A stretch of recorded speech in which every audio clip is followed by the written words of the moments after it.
the business that owns you. Join the bucket list accountant himself, David Patterson, as he explores whether your business is working for you or if you are working for it. Learn how to tell if you have built a business or just a glorified job. Discover the importance of delegating tasks to reclaim your time and gain insights into why bigger isn't always better when it comes to turnover. This episode provides real-world examples of business owners who successfully transitioned from being overwhelmed to living their bucket lists.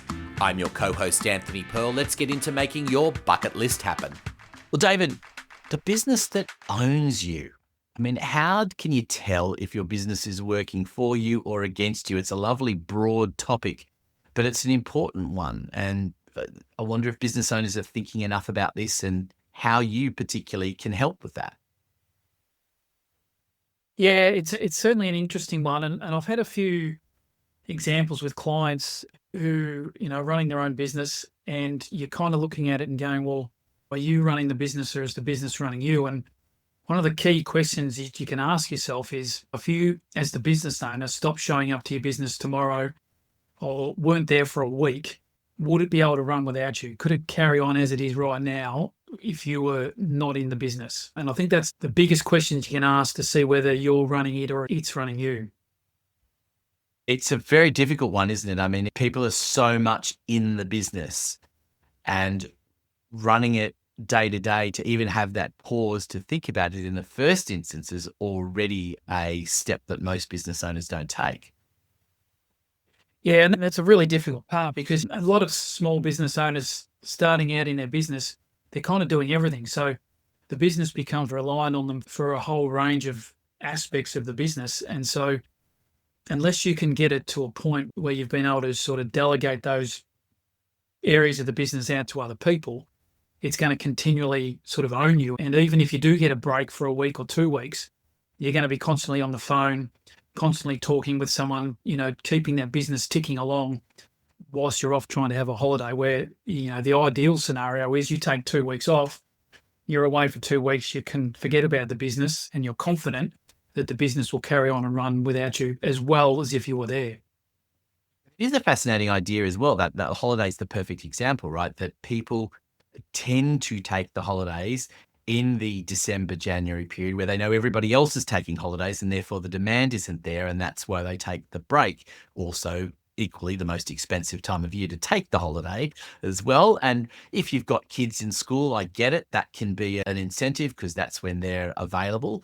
But otherwise, it's kind of a limitation that you don't really need to put on yourself so long as you've got a business that, as you say, is working for you.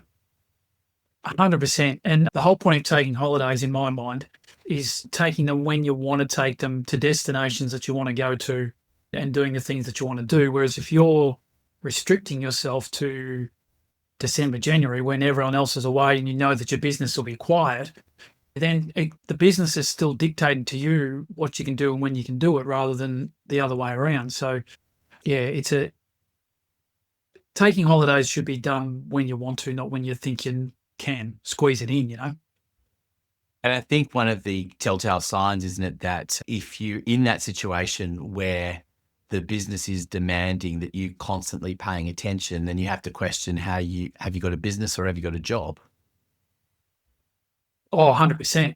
And I've got so much with a holiday, but I had a tradie client who'd been running his own business for probably 3 or 4 years, or maybe longer, 4 or 5 years. And he just came in one day and he was working sort of all day on the tools, and then he'd get home from work, put his young kids to bed, and then he'd get onto the computer and do his bookwork, do his invoices, do whatever it is he had to do to finish the day off, sometimes working till 11, 12 o'clock at night. When we actually sat down and broke down how much he was getting from a profit perspective from the business, he kind of looked at it and he said to me, I'd be better off just going and getting a job. I wouldn't have the stress of trying to run my own business. I wouldn't be working late at night. And I said to him, that 100% right. And within 2 or 3 months of us having that conversation, he'd closed his business down and he'd gone and got a job working at a TAFE, teaching the trade that he knew. So it's one of those indications where the business is just a job. And in this scenario for him, it was actually less than. I suppose let's talk turkey then. If we're sitting here and you're nodding your head and you're going, I think that the business is really ruling the roost here. What do you do? Because people start businesses, or buy businesses because they have a passion for it and a drive to want to do something. But that realization means that you are at that crossroads. Do you do what the one guy did, as you said, or what's the alternative? I think it's going to be different for each person to a degree. In the scenario that I just told you about, this guy was just missing out on too much family time. He had 3 young kids, and he was just missing out on too much with them by running his own business. So he came to the conclusion that he was better off getting a job. So it was just 9 to 5, weekends to himself. Straight after work, he could spend time with the kids, not thinking about paperwork, and be really present with the kids when he was with them. I think the questions that you've got to ask yourself if you're at that crossroads is running my own business, is it a passion? Is it something I'm really passionate about and something I really want to pursue? If the answer to that is yes, then I think we then need to have a really good look at, okay, what do we need to do differently within this business so that we can make it 2 things, more profitable and less time consuming. So if we can get both of those things done and ticked off, and the business is becoming more enjoyable, and you've got more time to spend with your family, more time to take the holidays when you want to take the holidays, then let's pursue that. Or at least give yourself a time frame. Business is something I'm really passionate about. I'm going to make a few changes. I'm going to keep monitoring and tweaking and seeing how I'm going. They're going to be talking to me to try and make sure that all these things are happening. And after a period of time, if I'm no better off or I'm not better off enough that it's worthwhile, then I'll look at closing the business down and getting a job. The other alternative is if you're not passionate about the business and you've kind of started it just out of, I don't know, you thought you could do a good job, better job than the person you're working for prior. If the passion's not there, then maybe that's the time where you just draw the line in the sand and say, no, look, I'm just going to go out and get a job and work the 9 to 5 and be happy within that. And I think that's an important little area, isn't it? I mean, particularly during COVID, a lot of people started businesses that really were glorified jobs. And there's a point where you have that realization potentially. And it's not a bad thing. It's a line in the sand conversation that you can have with someone such as yourself and looking at it, because it, draw back to what you've talked about often and the name of the podcast, it's the bucket list. You have to have that bucket list and see, is the business driving you towards fulfilling those bucket list items? That's a really good point. And I think there's nothing wrong with your business being nothing more than a glorified job if it's still giving you the freedom to do what you want and the finances to do what you want. If you've got that, even if you might be able to earn a little bit more somewhere else, but then you're restricted on times of when you can go and do things and everything else, that's okay. If it's still achieving what you want it to do, that's great. But if it's not, and I think, there's nothing wrong with having a go at running your own business and then realizing it's just not for you. It may be just not quite what you thought it was going to be, a little harder than you thought it was going to be. Whatever the case, you've had a go, it hasn't worked, you go and get a job. But I think the main thing is, from this in a bigger picture, is that you don't look back and go, I wish I had done something. If you've started a business and it's not quite going the way you want it to go, give yourself the time to make it work, to see if you can really make it work. And then at least you can look back and go, gee, it would have been good, but I gave it my all, didn't quite work, move on, No harm, no foul. There's nothing wrong with walking away from it. These things just don't work out. Hey everyone, just reminding you that if you want to really take action with your bucket list, don't forget to go to the show notes, download the special workbook where all of the information from this episode is contained in it. It will have very important things for you to fill in and think about, as well as some action steps and some key takeaways. So you don't want to miss that one. Make sure you download it, follow the show notes for that link, And now we'll go back to the rest of the program.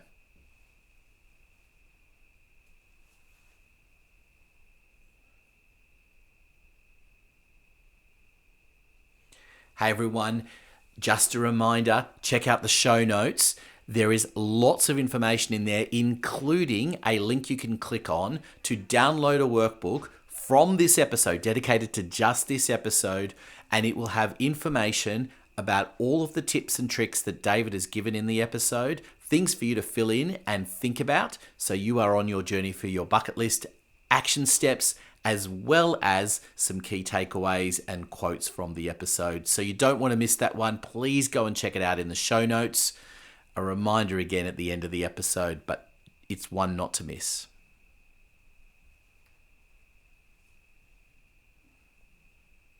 Hey everyone, before we get on with the next question,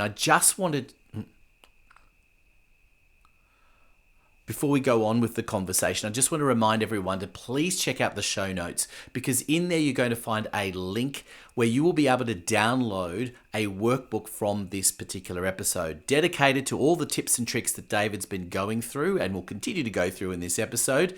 It will contain some areas for you to fill in and think about your bucket list journey, as well as getting some action steps for you to follow. And of course, some key quotes from the episode, packed full of information. Please check out the show notes for more details on that one. Talk to me a little, David, about, where you had maybe some of these harder conversations and it has gone, no, I'm all in for the business. How do you help them turn it around when they've had that realization that changes need to happen? Where do you start? From a financial point of view, what are you looking for? Where are you advising to start looking at making changes? I guess once the client said to you, yes, I want to try and make this work, the first part of it is getting the important bits for them. So is it important that they make more money out of the business, or is it important that they free up their more time so that they can go off and do other things? Or more than likely, it's a combination of the two. So once we've got that, then it's just a matter of sitting down and analysing the business and saying, okay, what are some of the areas that we can improve on? Are there some tasks that you're doing that we could employ someone else and delegate those tasks to them, which frees up your time to either do some higher value work or just have more time to yourself?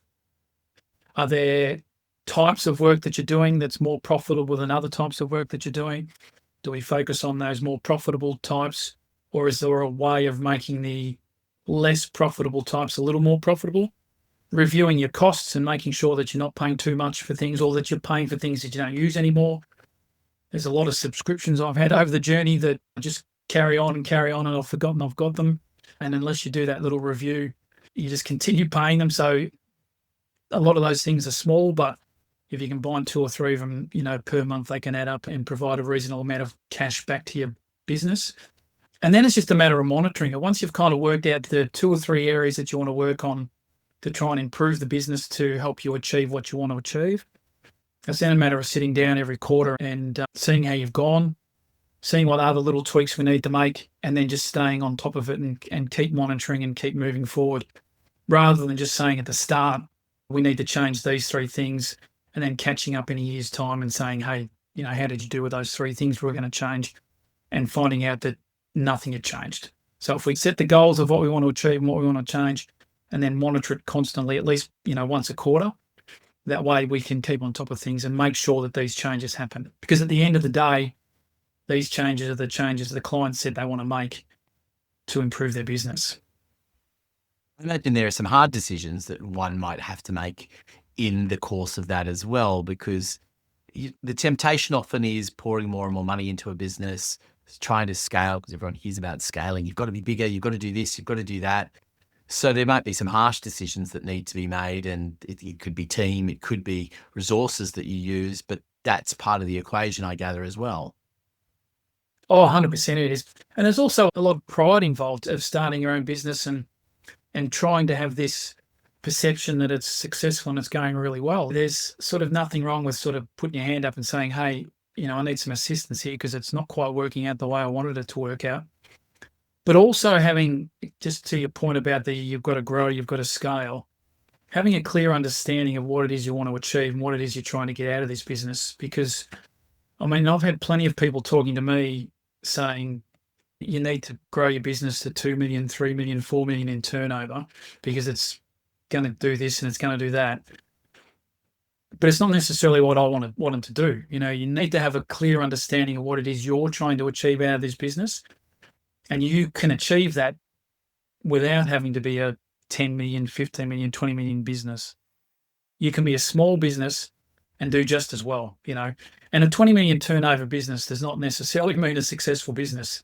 The $20 million turnover brings with it a whole range of other issues that you, in a lot of cases, a small business haven't even seen yet. So bigger does not always necessarily mean better, unless it fits in with your goals, in which case, you know, let's go for it. But having that key and clear understanding of what you want, not what you think others want, is the most important part we need to work out. And sometimes you need to take a couple of steps backwards in order to move a few steps forward in the end. So you have to be prepared to do that as well, don't you, as part of the process? Oh, 100%. Because a lot of times as a business owner, you're getting caught in the business. So you're just going day to day, just getting the work done and churning it out and moving on and moving on. And in a lot of cases, you start to create some bad habits or you put some bad systems in place so that every now and then you do need to take a couple of steps back and maybe it's a couple of financial steps back to correct the path that you're on and to then make sure that you're not making those mistakes again. But again, that's where the constant monitoring comes really, really important in those things to make sure that you're not going off path again. Because it's, I mean, you'd probably know as well, Anthony, it's very easy to get caught in the day-to-day sort of Monday to Friday stuff and losing focus of where you're heading, head down and not seeing where you're walking. You're on the spot here, David. Do you have a favorite story of a business that has come to that crossroads, had to make some decisions, and now is well and truly on the other side so that the business is very much working for them rather than them working for the business? Yeah, there's certainly one, and this was one over a long period of time. But when I first started working with this client, they were probably chest deep in debt. They had tax office debt, they had super debt, they had bank loans, that they had supplies that they hadn't paid, and the whole thing was just kind of overwhelming. So they were so stressed and worried about the debt and how much it was and how we're going to pay it that they couldn't sort of see a way through it. So what we did is we just said, well, let's stop a bit, let's settle down, let's work on one or two of these at a time and start making sure that we're bringing down some of the tax office debt, for example, and just chip away at them. Don't think you've got to get all of this out of the way in a month or 2 months or 3 months. Let's just chip away. So we set a plan in place. The business worked out some of the costs and some areas that could be improved, and just very steadily the business started to get better and better and better. The tax debt cleared, the super got paid, everything got sort of into a much better shape. Cash flow became really positive, and it got to the point where this person was able to sell their business, get a really good return on the sale of their business, and now they're retired at mid-50s, 55, 56, and they're living a great life. But at the time we started working together, they had absolutely no idea or no concept of how they were ever going to get out of the mire that they were in. And it was just a case of just taking one step at a time. Let's just work on this, then we'll work on this, and then we'll work on this, and just steadily, the business improved. So I think it's just an important thing to highlight that you're not going to get everything done tonight or tomorrow, but you need to have the plan in place and work towards that to get all these things to happen. But that was a really great outcome, for them. It was really great for me because it was just nice to see these people. They were really good people, get from where they were to selling their business for enough that they could retire at a pretty early age. They've gone from not even thinking about a bucket list to having a bucket list to achieving the bucket list and living the bucket list. Can't ask for much better than that. They've done it all, absolutely. Well, that's all we have time for in this episode of The Bucket List Accountant, but next time, David looks at the one thing every business owner feels they're running out of: time. He'll tackle the busy trap and discuss why some people always seem to have a spare hour while others are constantly underwater. He'll show you how to buy back your Friday so you can spend it with your family instead of your laptop. You won't want to miss that one. Make sure you download the workbook for this episode, though. The link is in the show notes. You can connect with David Patterson on LinkedIn or visit bucketlistakcountant.com.au to learn more about aligning your finances with your life goals. This podcast is produced by my team at podcastdoneforyou.com.au, helping professionals share their expertise through powerful podcast content. If you found value in today's episode, please like, share, and subscribe so you never miss an episode. I'm Anthony Pearl, and until next time, keep making your bucket list happen.